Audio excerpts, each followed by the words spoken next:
Di sini saya akan menjelaskan apa itu ISO. Selama Perang Dunia Kedua, terdapat banyak sekali persoalan mutu dalam industri teknologi tinggi di Inggris, seperti amunisi yang meledak saat masih di pabrik pembuatnya.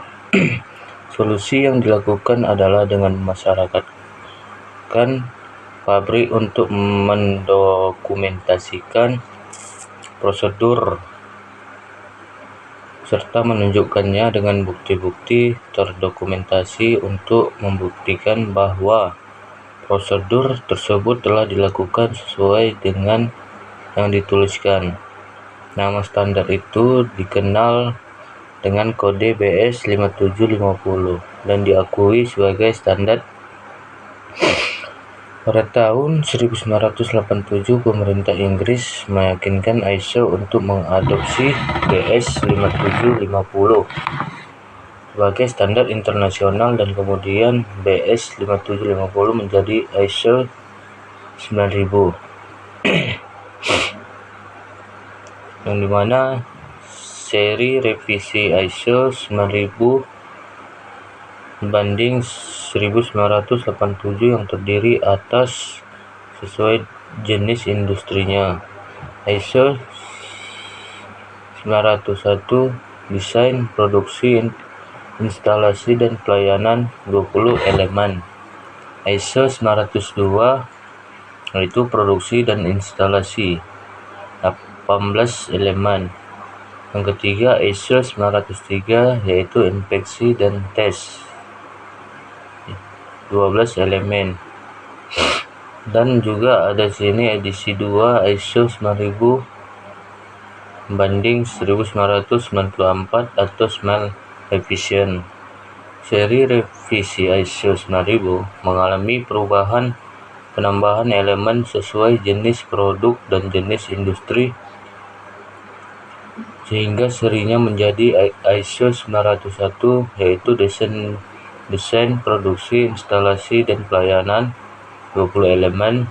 Ini yang kedua ISO 902 yaitu produksi, instalasi dan pelayanan 19 elemen. Yang ketiga ISO 903 inspeksi dan tes 16 elemen. Yang ketiga ini ada edisi ISO 901 banding 2000 proses approach pada tahun 2000 yang mengalami perubahan besar, menggabungkan satu standar yang mengacu pada konsistensi proses kerja. Pada seri revisi ISO 9000 yang terdiri ISO 901, ISO 902 dan ISO 903 menjadi satu standar persyaratan pemastian mutu yaitu ISO 901 banding 2000. Edisi keempat ISO 901 banding 2008 yaitu minor revision. Jika pada seri revisi ISO 901 banding 2000 mengatakan wajib dilakukan corrective dan preventive action, maka seri revisi ISO 901 banding 2008 menetapkan proses corrective dan preventive action yang dilakukan harus secara efektif berdampak positif pada perubahan proses yang terjadi dalam organisasi. Edisi kelima ada juga ISO 901 banding 2015 menggantikan istilah preventive action dengan risk management. Ini salah satu unsur perubahan yang paling signifikan dari ISO 901 banding 2015. Istilah tindakan pencegahan kini diganti dengan cakupan yang lebih luas yaitu manajemen risiko. Apakah ISO itu? Bukan singkatan melainkan nama kecil diambil dari bahasa Yunani. ISO sama digunakan untuk nama organisasi dan nama standar. ISO itu organisasi internasional untuk standarisasi, merupakan federasi dunia badan-badan standar nasional anggota ISO. Yang kedua, didirikan pada tahun 1947, berkedudukan di Jenewa atau Swiss. Yang ketiga, keanggotaan, yaitu badan standar dari sekitar 130 negara. Yang keempat, tugasnya menghasilkan perjanjian internasional yang diterbitkan menjadi standar internasional. Jumlah standar yang telah diterbitkan sekitar 13.000 standar atau termasuk standar ISO 9000. Yang keenam, memiliki lebih dari 200 technical committee. Pengertian mutu. Mutu adalah memenuhi persyaratan menurut Philip B. Cosby. ISO mutu adalah totalitas karakteristik suatu produk yang menunjang kemampuannya untuk memuaskan kebutuhan yang dispesifikasikan atau ditetapkan. Pengertian manajemen mutu. Menurut Gasper, adalah suatu sistem manajemen mutu merupakan sekumpulan prosedur terdokumentasi dan praktek-praktek standar untuk manajemen sistem yang bertujuan menjamin kesesuaian dari suatu proses dan produk atau barang jasa terhadap kebutuhan atau persyaratan itu ditentukan atau dispesifikasikan oleh pelanggan atau organisasi. Sistem manajemen mutu adalah suatu tatanan yang terjamin tercapainya tujuan dan saran-saran mutu yang direncanakan. Jadi, sistem manajemen mutu adalah tatanan yang menjamin kualitas input, proses, dan output dari pelayanan atau produksi. Konsep mutu. Mutu adalah kebutuhan setiap manusia. Yang kedua, kewajiban setiap orang untuk memberikan yang bermutu. Dan yang ketiga, siapapun akan puas bila mana kebutuhan mutunya terpenuhi. Yang keempat, mutu diartikan sebagai kesesuaian dengan persyaratan dan peraturan perundang-undangan. Dimensi mutu produk atau barang. Yang pertama itu kinerja produk, yang kedua ciri khas produk, yang ketiga keandalan, yang keempat kesesuaian, yang kelima ketahanan, yang keenam daya guna, yang ketujuh estetika, yang kedelapan kualitas yang dirasakan. Dimensi mutu pelayanan. Sini ada Tera. Penampilan fisik sekolah, fasilitas, penampilan guru, sarana komunikasi, dan lain sebagainya. Komunikasi yang baik, kemudahan untuk dihubungi, memahami kebutuhan pelanggan, dan adanya perhatian pribadi. Kemauan yang ikhlas untuk membantu pelanggan, siswa, orang tua, dan masyarakat, dan memberikan pelayanan dengan cepat dan tanggap. Kemampuan memberikan pelayanan sesuai dengan yang dijanjikan secara bertanggung jawab dan akurat. Pengelolaan sekolah memiliki kemampuan, kesopanan, kredibilitas, dan sifat dapat dipercaya, serta adanya jaminan keamanan terhadap program pendidikan yang ditawarkan. Indikator mutu. Pihak pemangku kepentingan. Di sini ada pemerintah, pemilik, pelanggan, pegawai, pemasok, pemegang saham, masyarakat. Pemerintah. Ada juga fokus kepuasan mutunya. Dari pihak pemerintah, pemenuhan peraturan perundang-undangan yang berlaku. Ada juga pemilik income return, dan ada juga pelanggan. Kepuasan mutunya, produk dan layanan. Kalau yang pegawai, kepuasan kerja, gaji, kondisi kerja, kepemimpinan, dan sebagainya berikutnya. Dan ada juga pemasok, saling pengertian. Pemegang saham, nilai investasi, nilai saham. Masyarakat, kontribusi terhadap masyarakat, lapangan pekerjaan, dan sebagai berikut. Sini ada juga fokus pelanggan, kepemimpinan, keterlibatan dan kompetensi orang, pendekatan proses, peningkatan terus-menerus, pengambilan keputusan berbasis bukti, manajemen hubungan saling menguntungkan, fokus pada pelanggan.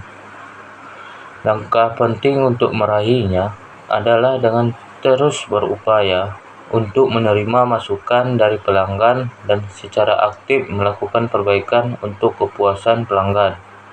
Manajemen berbasis risiko yang digaungkan ISO 901 dibanding 2015, kini organisasi tidak hanya dituntut untuk aktif ketika ada masukan dan keluhan dari pelanggan, tetapi secara proaktif menetapkan apa yang terbaik untuk pelanggan.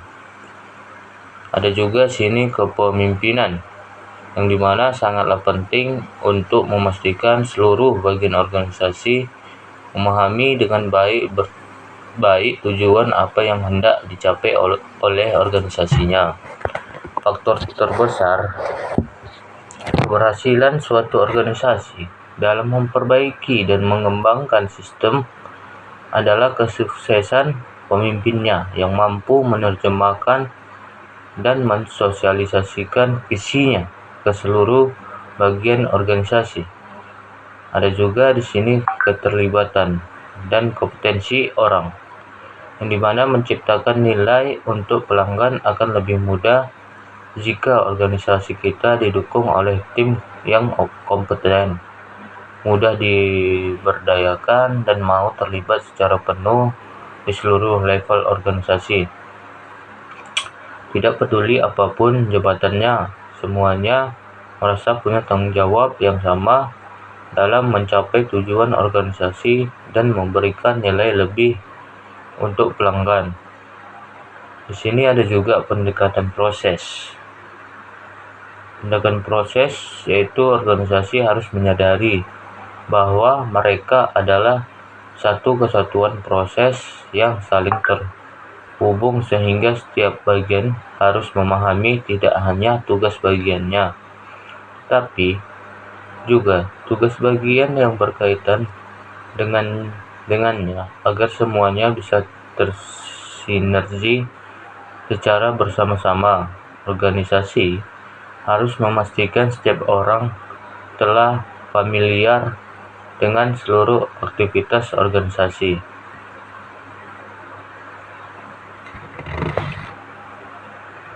Ada juga peningkatan terus-menerus.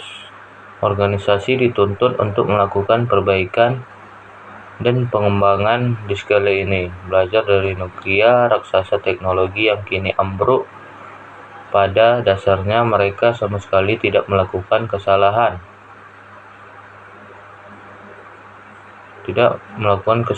internal. Satu-satunya kesalahan mereka adalah mereka berkembang lebih lambat dari para pesaingnya. Merasa bahwa produknya dengan fitur terbatas masih diterima pelanggan setianya, sementara pesaingnya menawarkan fitur-fitur dan teknologi terbaru, sehingga ketika mereka tersadar sudah terlalu jauh untuk mengejar ketertinggalan. Sini ada juga pengambilan keputusan berbasis bukti, yang dimana membuat keputusan terhadap suatu permasalahan dalam organisasi tak pernah mudah. Oleh karena itu, penting untuk memeriksa seluruh bukti yang kuat agar keputusan yang diambil tepat. Pendekatan 5W+1H bisa digunakan mendapatkan pokok permasalahan sehingga keputusannya bisa dipertanggungjawabkan. Ada juga di sini manajemen hubungan dengan berbagai pihak, yang dimana menuntut setiap organisasi untuk berkomunikasi secara aktif dengan berbagai pihak.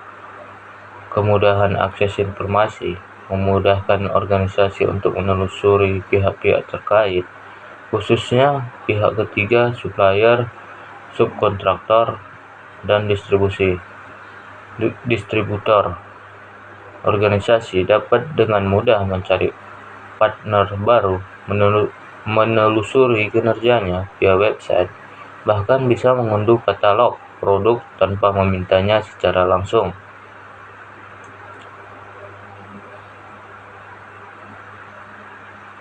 Inti dari sistem manajemen mutu: ada manajemen resiko manual mutu, kebijakan mutu, sasaran mutu, prosedur kerja, instruksi kerja, dan rekaman mutu.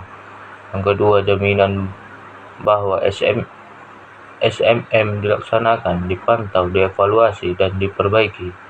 Yang ketiga, jaminan bahwa terjadi quality improvement, proses baik dalam proses pelayanan dan proses produksi maupun terhadap SMM. SMM itu Sistem Manajemen Mutu ISO 901/2015. Pernyataan.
Ada juga beberapa kelemahan perusahaan tradisional.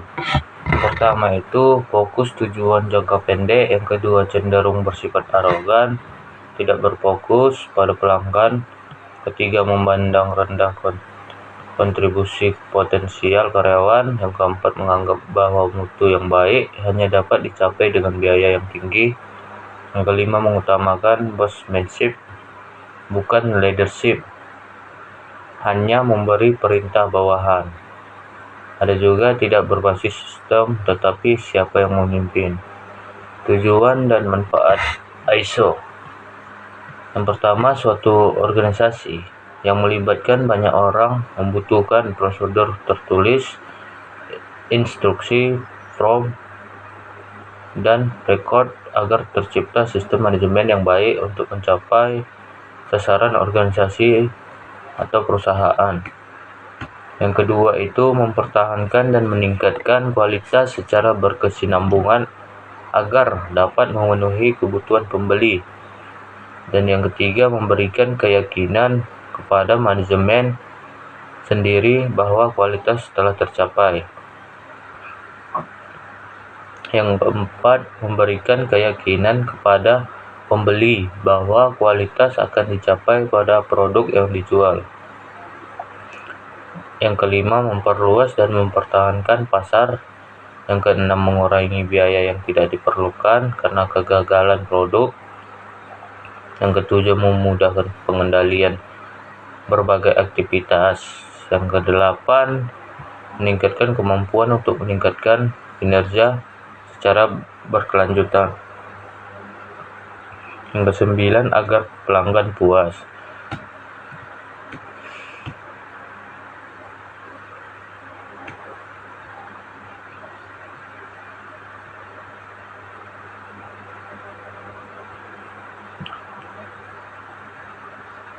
Varian ISO. ISO ini ada 4 varian, yaitu ISO 9000, yaitu dasar-dasar dan istilah untuk sistem manajemen mutu.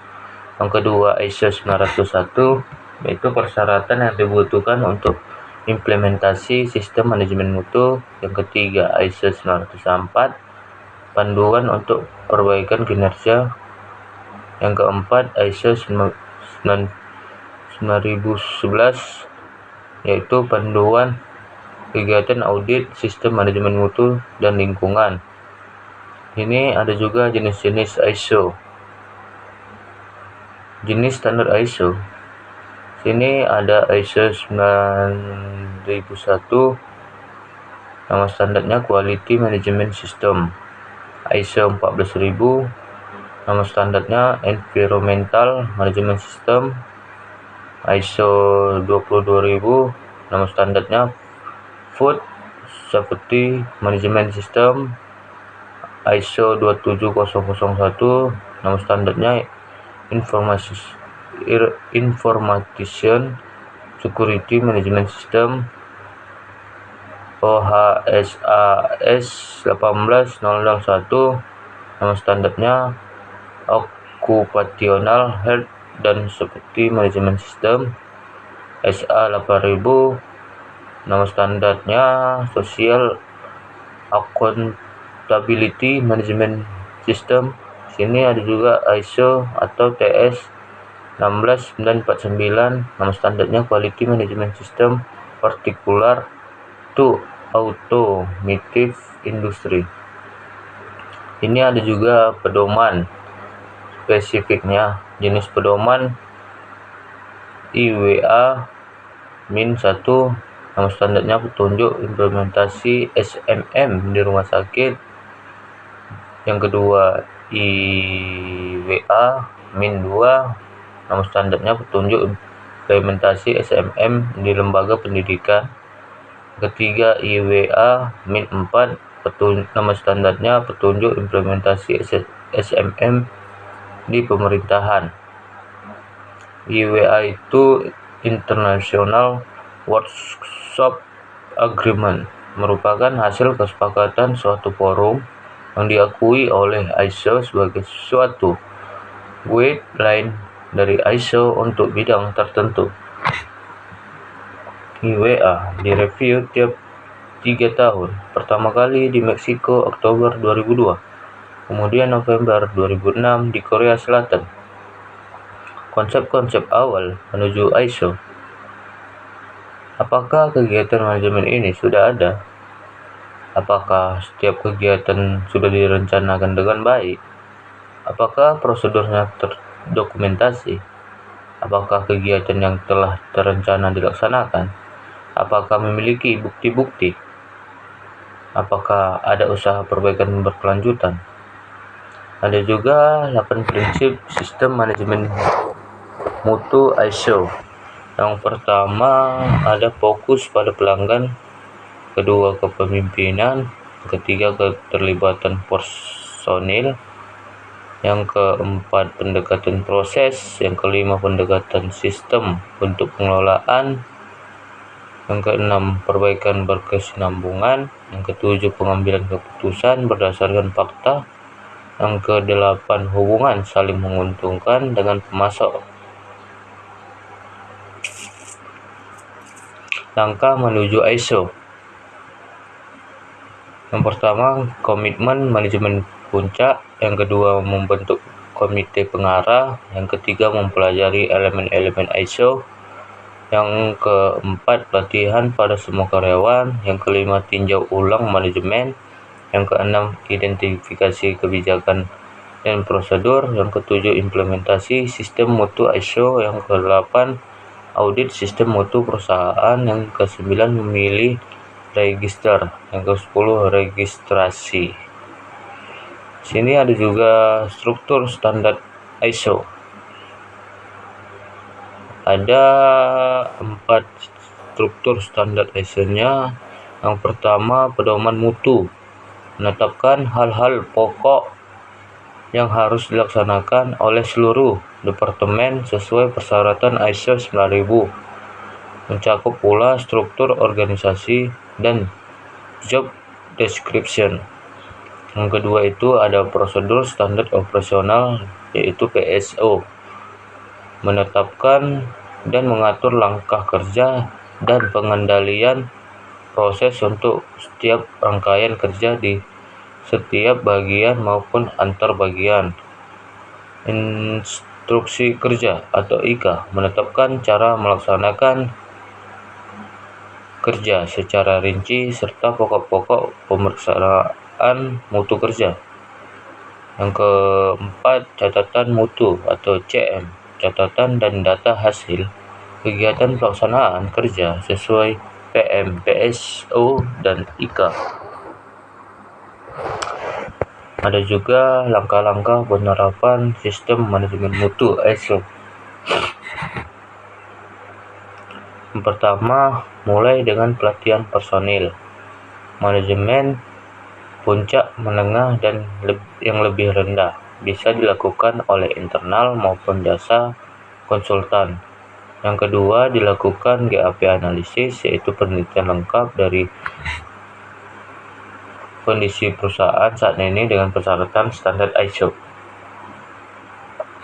Yang ketiga, adakan pertemuan untuk menentukan kebijakan mutu dan sasaran mutu yang akan menjadi penggerak perusahaan untuk peningkatan kinerjanya.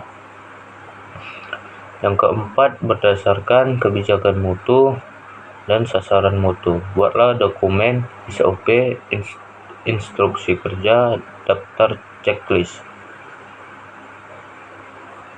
Yang kelima, setelah dokumen disahkan oleh manajemen, lakukan pelatihan terhadap karyawan terkait. Yang keenam, kepala departemen harus memantau dan memberikan saran pelaksanaan untuk memastikan berjalannya sistem manajemen mutu. Dan yang ketujuh, bentuk tim dari unsur karyawan yang berfungsi sebagai auditor internal. Sebelumnya, adakan pelatihan cara melakukan auditor internal. Yang kedelapan, jadwalkan dan lakukan audit internal untuk pertama kali bisa melibatkan konsultan sebagai fasilitator agar berjalan dengan lancar. Yang kesembilan, adakan pertemuan manajemen untuk mengkaji hal-hal penting, kebijakan mutu dan sasaran, hasil audit, kinerja pemasok, keluhan pelanggan, efektivitas perubahan proses. Dan yang ke-10, tentukan badan sertifikasi manajemen mutu ISO yang sesuai dengan anggaran dan spesifik perusahaan Anda. Biaya umumnya mulai 10 juta sampai dengan 100 juta tergantung kompleksitas perusahaan. Waktu untuk konsultasi dan sertifikasi sekitar 2 sampai dengan 6 bulan. Yang 11, lakukan pre-audit untuk penilaian awal atau gladi kotor atau gladi bersih. Yang ke-12, lakukan proses audit sertifikasi setelah mantap dan yakin sesuai. Yang ke-13, dapat dilakukan proses sertifikasi beserta rekomendasi perbaikan sistem manajemen mutu. 4 hal yang perlu dihindar dalam implementasi TKM. Yang pertama, jangan melatih semua karyawan sekaligus. Yang kedua, jangan tergesa-gesa menerapkan TKM yang melibatkan terlalu banyak orang dalam. Yang ketiga, implementasi TKM jangan delegasikan. Yang keempat, jangan memulai implementasi bila manajemen belum benar-benar siap.